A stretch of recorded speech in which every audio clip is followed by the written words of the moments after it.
मुनियों ने कहा, मुनि श्रेष्ठ, आपने श्री कृष्ण और बलराम का कैसा अद्भुत महात्म्य बतलाया। उनकी महिमा अलौकिक है। इस पृथ्वी पर भगवान जी के महात्म्य की चर्चा अत्यंत दुर्लभ है। महाभाग, आपके मुख से भगवत कथा सुनते सुनते हमें तृप्ति नहीं होती, अतः उनकी लीलाओं का पुनः वर्णन कीजिए। हमने साधु पुरुषों के मुख से सुना है कि पुराणों में अमित तेजस्वी भगवान विष्णु के वाराह अवतार का वर्णन है।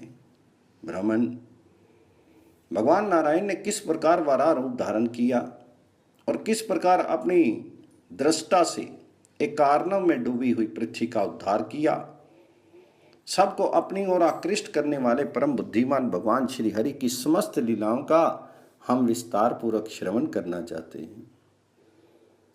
व्यास जी बोले, मुनिवरों, तुम लोगों ने मुझ पर ये बहुत बड़े प्रश्न का भार रख दिया।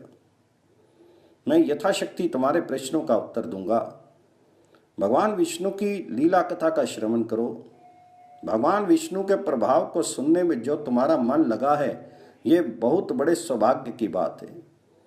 अतः श्री विष्णु की जो जो लीलाएं हैं, उन सब का वर्णन सुनो। वेद वेता ब्राह्मण जिन्हें सहस्त्र मुख, सहस्त्र नेत्र, सहस्त्र चरण, सहस्त्र शिरा, सहस्त्र कर, अविनाशी देव, सहस्त्र जीह, बासवान, सहस्त्र मुकट, प्रभु, सहस्त्र दाता, सहस्त्रादि, सहस्त्र बाहु, हवन, समन, होता, हव्य, यज्ञ पात्र, पितृक, वेदी, दीक्षा, समिधा, स्त्रुवा, स्त्रुक, सोम, सूप, मूसल, प्रोक्षणी, दक्षिणायन, अधर्वयु, सामक ब्राह्मण, सदस्य, सदन, सभा, यूप, चक्र, ध्रुवा, दर्वी, चरु, उलूखल, प्रागवंश, यज्ञ भूमि, छोटे बड़े चराचर जीव, प्राश्चित, अर्ध्य, स्तंडिल, कुश, मंत्र, यज्ञ को वहन करने वाले अग्निदेव, यज्ञ भाग, भागवाहक,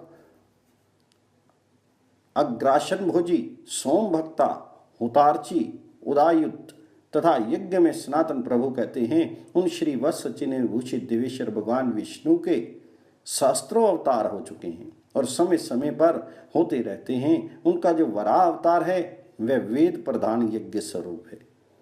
चारों वेद उनके चरण और यूप उनकी दाढ़ें हैं। यज्ञ दांत और चीटियां मुख हैं। साक्षात अग्नि ही उनकी जिहा है। कुश रोमावली और ब्रह्म मस्तक है। उनका तप महान है। दिन और रात्रि उनके नेत्र हैं। वे दिव्य स्वरूप हैं। वेद उनका अंग और श्रुतियां आभूषण हैं। हविष्य नासिका, स्त्रुवा, थूथन और सामवेद का गंभीर घोष ही उनका स्वर है। वे सत्य धर्म स्वरूप श्री संपन्न तथा गति और पराक्रम के द्वारा सम्मानित हैं। प्राश्चित उनके नख, पशु उनके घुटने तथा यज्ञ उनका स्वरूप है। उद्गाता, अंत्र, आंत, होम, लिंग, ओष्टि एवं महान फल बीज हैं। वादी, अंतरात्मा, मंत्र, नितंब और सोमरास उनका रक्त है। वेदी, कंधा, हविष्य, गंध तथा हव्य और गव्य उनका प्रचंड वेग है। प्रागवंश उनका शरीर है। वे परम कांतिमान और नाना प्रकार की दीक्षाओं से संपन्न हैं। दक्षिणा उनका हृदय है। वे महान योगी और महा यज्ञ में हैं। उपाकर्म अर्थात वेदों का सिद्धाय उनका हार और प्रवर्ग, ये एक प्रकार की होम अग्नि उनका आभूषण है। नाना प्रकार के छंद उनके चलने के मार्ग हैं। गूढ़ उपनिषद उनके बैठने के लिए आसन हैं। पृथ्वी की छाया रूप पत्नी सदा उनके साथ रहती है। वे मणि में शिखर की भांति पानी के ऊपर प्रकट हुई। समुद्र, पर्वत, वन और कानों सहित समस्त पृथ्वी कारणों के जल में डूबी थी।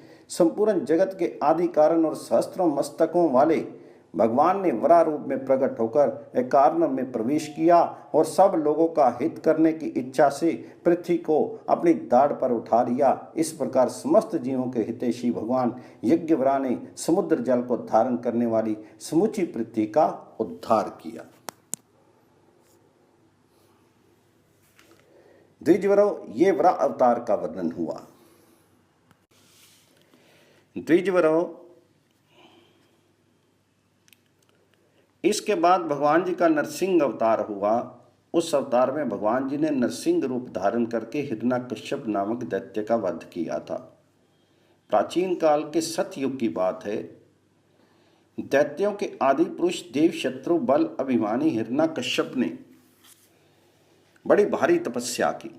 वह 11,500 वर्षों तक शम दम तथा ब्रह्मचर्य का पालन करता हुआ मौन व्रत लेकर जप और उपवास में संलग्न रहा। उसका तपस्या और नियम पालन से शंभु भगवान ब्रह्मा जी बहुत प्रसन्न हुए। उन्होंने हंस से जुड़े हुए सूर्य के समान तेजस्वी वान द्वारा स्वयं जाकर दैत्य को वरदान दिया। उनके साथ आदित्य, वसु, मरुदगण, देवता, रुद्रगण और विश्वदेव भी थे। ब्रह्मविताओं में श्रेष्ठ चराचर गुरु ब्रह्मा जी ने उस दैत्य से कहा, सुव्रत, तुम मेरे भक्त हो, मैं तुम्हारी इस तपस्या से बहुत प्रसन्न हूं। तुम्हारा कल्याण हो, तुम कोई वर मांगो और उसके द्वारा अभीष्ट वस्तु प्राप्त करो। हिरण्यकश्यप बोला, लोकपिता में देवता, असुर, गंधर्व, यक्ष, नाग और राक्षस मुझे मार नहीं सके। तपस्वी ऋषि भी क्रोध में आकर मुझे शाप ना दे। किसी अस्त्र या शस्त्र से, वृक्ष या पर्वत से अथवा सूखी या गीली वस्तु से ऊपर या नीचे कहीं भी मेरी मृत्यु नहीं है। जो मेरे सेवक, सेना और वाहनों सहित मुझे एक ही थप्पड़ से मार डालने में समर्थ हो, उसी के हाथ से मेरी मृत्यु हो। ब्रह्मा जी ने कहा, तात, ये दिव्य और अद्भुत वर मैंने तुम्हें दिए, इन संपूर्ण अभिष्टों को तुम निस्संदेह प्राप्त करोगे। ये कहकर पिता में ब्रह्मा जी ब्रह्म ऋषि गणों से सेवित वैराज पद ब्रह्म धाम को चले गए। तदंतर उस वरदान की बात सुनकर देवता, नाग, गंधर्व और मनुष्य ब्रह्मा जी की सेवा में उपस्थित हुए और बोले, भगवान, इस वरदान से तो वह असुर हम लोगों को सदा ही कष्ट पहुंचाता रहेगा, अतः हमारे ऊपर प्रसन्न हो उसके वध का भी उपाय सोचिए। ब्रह्मा जी ने कहा, देवताओं, उसे अपनी तपस्या का फल अवश्य प्राप्त होगा। उसका भोग समाप्त होने पर वह साक्षात भगवान विष्णु के हाथ से मारा जाएगा। ब्रह्मा जी का यह वचन सुनकर सब देवता प्रसन्न होकर अपने अपने दिव्य स्थानों में चले गए। वर पाते ही दैत्यराज हिरण्यकश्यप अभिमान में आकर समस्त प्रजा को कष्ट देने लगा।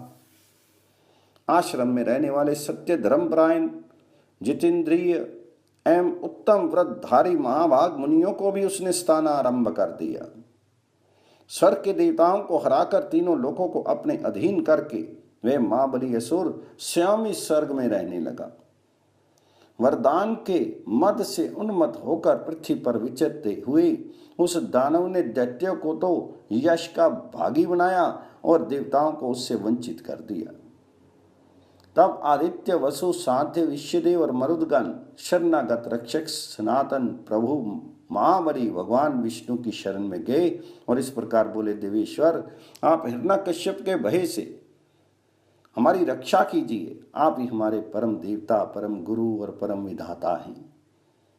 सुरश्रेष्ठ, आप ब्रह्मा आदि देवताओं के भी पालक हैं। आपके नेत्र विकसित कमल दल के समान शोभा पाते हैं। आप शत्रु पक्ष का नाश करने वाले हैं। भगवान, हमें शरण दीजिए और दैत्यों का संहार कीजिए। भगवान वासुदेव ने कहा, देवताओं, भय छोड़ो, मैं तुम्हें अभय देता हूँ। तुम शीघ्र ही पहले की भांति स्वर्ग लोक को प्राप्त करोगे। मैं वरदान से उन्मत्त दानवराज हिरण्यकश्यप को, जो देव देवेश्वरों के लिए भी अवध्य हो रहा है, उसके सेवक गणों सहित मार डालूंगा। ये कहकर भगवान उन देवेश्वरों को विदा करके स्वयं हिरण्यकश्यप के स्थान पर आए। उस समय उन्होंने आधा शरीर मनुष्य का और आधा सिंह का बना रखा था। इस प्रकार नरसिंह देव धारण किए हाथ में हाथ मिलाए हुए आए। उनके शीर का वर्ण मेघ के समान श्याम था। शब्द भी मेघ की गर्जना के समान ही गंभीर था। ओज और वेग में भी वे मेघ के ही सदृश थे। मतवाले सिंह के समान उनकी चाल थी। यद्यपि हिरण्यकश्यप बल अभिमानी दैत्यों से सुरक्षित और अत्यंत बलशाली था, तो भी भगवान जी ने उसे एक ही थप्पड़ से मारकर यमलोक पहुंचा दिया। ये नरसिंह अवतार की कथा कही गई। अब वामन अवतार का वर्णन सुनो। भगवान जी का वामन रूप दैत्यों का विनाश करने वाला था। उस रूप को धारण करके श्री हरि बलवान बलि के यज्ञ में गए और वहां उन्होंने अपने 3 ही पगों से त्रिलोकी को नापकर संपूर्ण दैत्यों को शुद्ध कर डाला। बलि के हाथ से समूची पृथ्वी लेकर भगवान जी ने इंद्र को दे दी। यही महात्मा श्री विष्णु का वामन अवतार है। वेद वेता ब्राह्मण भगवान वामन के यश का सदा गान करते हैं। तदनंतर भगवान विष्णु ने दत्तात्रेय नामक अवतार धारण किया। दत्तात्रेय जी में क्षमा की पराकाष्ठा थी। उस समय वेदों की प्रक्रिया और यज्ञ सभी नष्ट प्राय हो गए थे। चारों वर्णों में संकरता आ गई थी। धर्म शिथिल हो गया था। अधर्म बड़े जोरों के साथ बढ़ रहा था। सत्य मिटता जाता था और सब और असत्य का बोलबाला था। प्रजा क्षीण हो रही थी और धर्म पाखंड मिश्रित हो गया था। ऐसे समय में भगवान दत्तात्रेय ने यज्ञों तथा क्रियाओं सहित वेदों का पुनः उद्धार किया था। चारों वर्णों को पृथक पृथक करके उन्हें व्यवस्थित रूप दिया था। दत्तात्रेय जी परम बुद्धिमान और वरदायक थे। उन्होंने हे राज कार्तवीर्य को यह वर दिया था कि राजन तुम्हारी ये 2 भुजाएं मेरी कृपा से 1000 हो जाएंगी। वस्तापते, तुम संपूर्ण वस्ता का पालन करोगे। जिस समय तुम युद्ध में खड़े होगे तुम्हारे शत्रु तुम्हें आंख उठाकर देख भी नहीं सकेंगे। तुम उनके लिए अजय हो जाओगे। ये श्री विष्णु के दत्तात्रेय अवतार की चर्चा की गई। इसके बाद भगवान जी ने परशुराम अवतार ग्रहण किया। राजा कार्तवीर्य अर्जुन अपनी सहस्त्र भुजाओं के कारण युद्ध में शत्रुओं के लिए दुर्जय थे। तो भी परशुराम जी ने उसे सेना के बीच में मार डाला। राजा अर्जुन रथ पर बैठा था, किंतु परशुराम जी ने उसे धरती पर गिरा दिया और छाती पर चढ़कर तीखे फरसे के द्वारा उसकी 1000 भुजाएं काट डाली। उस समय कार्तवीर्य बड़े जोर जोर से चीखता चिल्लाता रहा। उन्होंने मेरुगिरु से विभूषित समस्त पृथ्वी पर करोड़ों क्षत्रियों की लाशें बिछा दी। 21 बार भूतल को क्षत्रियों से शून्य कर दिया और अपने समस्त पापों का नाश करने के लिए उन्होंने अश्वमेध यज्ञ का अनुष्ठान किया। उस यज्ञ में भृगुनंदन परशुराम ने कश्यप जी को सारी पृथ्वी दक्षिणा रूप में दे दी। साथ ही बहुत से हाथी, घोड़े, सुंदर रथ और गौएं भी दान दे दी। आज भी वे विश्व का पालन करने के लिए घोर तपस्या करते हुए महेंद्र पर्वत पर निवास करते हैं। ये सनातन परमात्मा श्री हरि के परशुराम अवतार का परिचय दिया।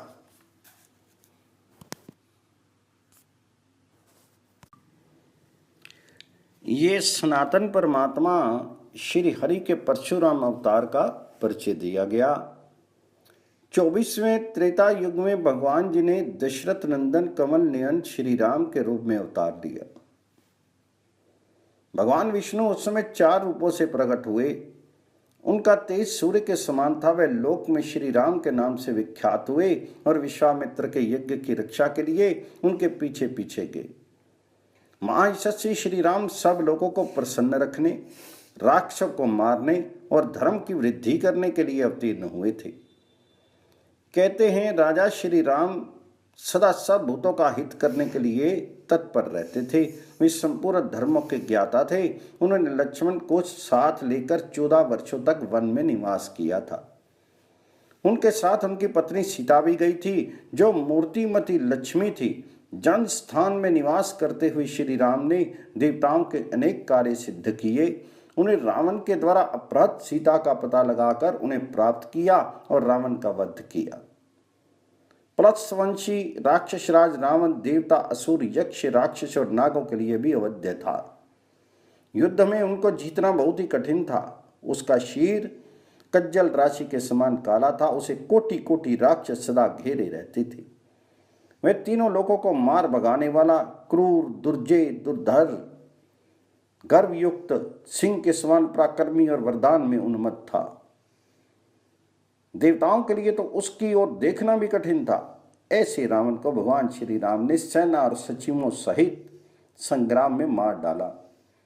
इसके पहले उन्होंने और भी कई अलौकिक कर्म किए थे। अपने मित्र सुग्रीव के लिए उन्होंने महाबली वानर राज बाली को मारा और सुग्रीव को किष्किंधा के राज्य पर अभिषिक्त किया। मधु का पुत्र लवन नाम का दानव मधुवन में रहता था।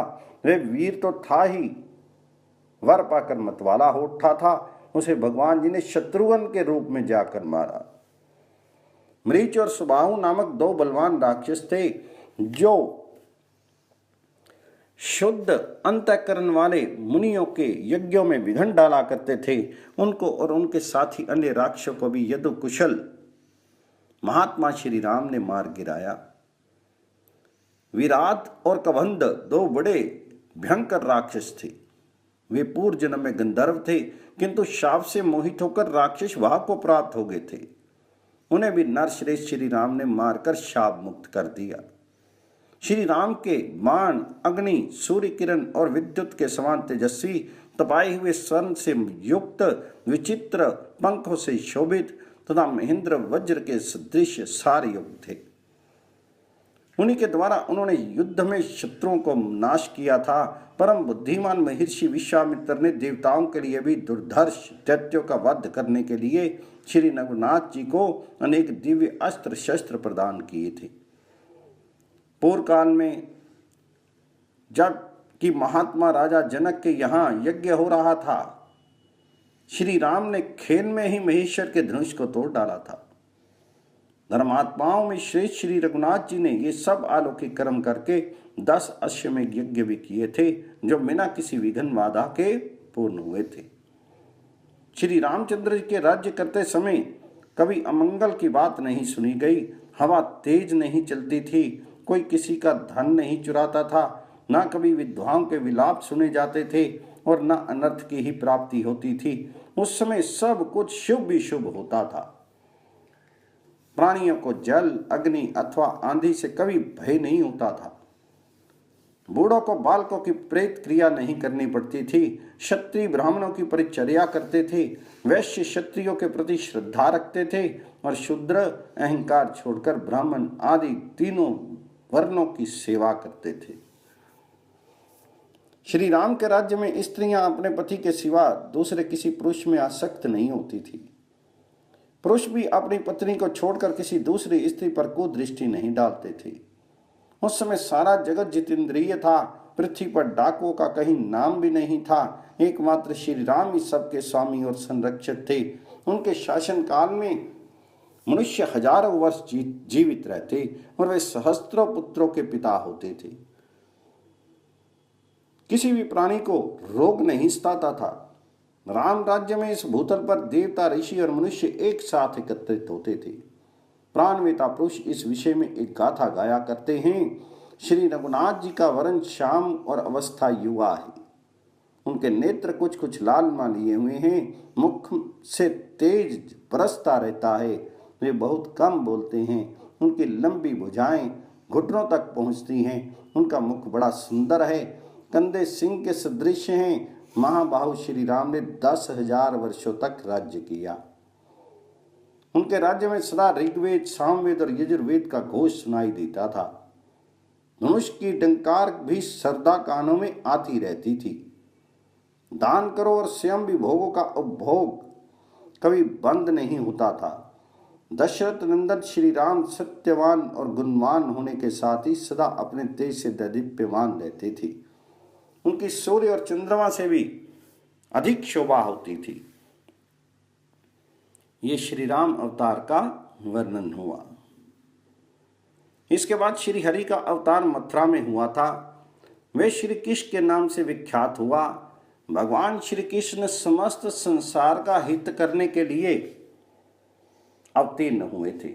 उन्होंने मानव शरीर धारण करके शाल्व, शिशुपाल, कंस, द्विद, अरिष्ट, वृषभ, केशी, दैत्य कन्या, पूतना, कुल्यापीड़ हाथी तथा चानूर और मुष्टिक नाम के मल्लों का वध किया।